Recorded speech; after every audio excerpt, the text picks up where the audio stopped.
Hello বন্ধুরা, উপপাদ্য বাস্তব জীবনে ব্যবহার সিরিজ 1-এ স্বাগত। আজকের উপাদ্য হচ্ছে ব্যাস নয় এরূপ কোনো জ্যায়ের উপর বৃত্তের কেন্দ্র থেকে লম্ব অঙ্কন করা হলে ওই লম্ব জ্যাটিকে সমদ্বিখণ্ডিত করে। এই উপপাদ্যটির নাম্বার 1 ব্যবহার হচ্ছে জ্যামিতিক ক্ষেত্রে এর ব্যবহার। বৃত্তাকার ও অর্ধবৃত্তাকার কোনো শেপের কেন্দ্রবিন্দু খুঁজতে আমরা ব্যবহার করি। যদি আমরা দেখি যে একটা বৃত্তাকার শেপ নেওয়া হয়, সেই বৃত্তাকার শেপের যদি আমরা একটা জানি, সেই জ্যাটিকে যদি লম্ব সমদ্বিখণ্ডিত করি এবং একই রকম ভাবে আরেকটি জ্যা যদি অন্য আরেকটি জ্যা যদি নিই, সেই জ্যাটিকেও যদি লম্ব সমদ্বিখণ্ডিত করি, তবে লম্ব সমদ্বিখণ্ডক দুটি একটা বিন্দুতে ছেদ করবে। সেই ছেদ বিন্দুটাই হবে সেই বৃত্তাকার শেপটির কেন্দ্রবিন্দু।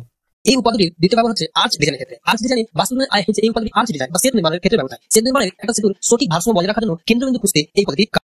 এই উপপাদ্যর তৃতীয় ব্যবহার চাকার ভারসাম্য নির্ধারণে। একটি চাকার সঠিক কেন্দ্র খুঁজে পেতে এই পদ্ধতি খুবই কার্যকর।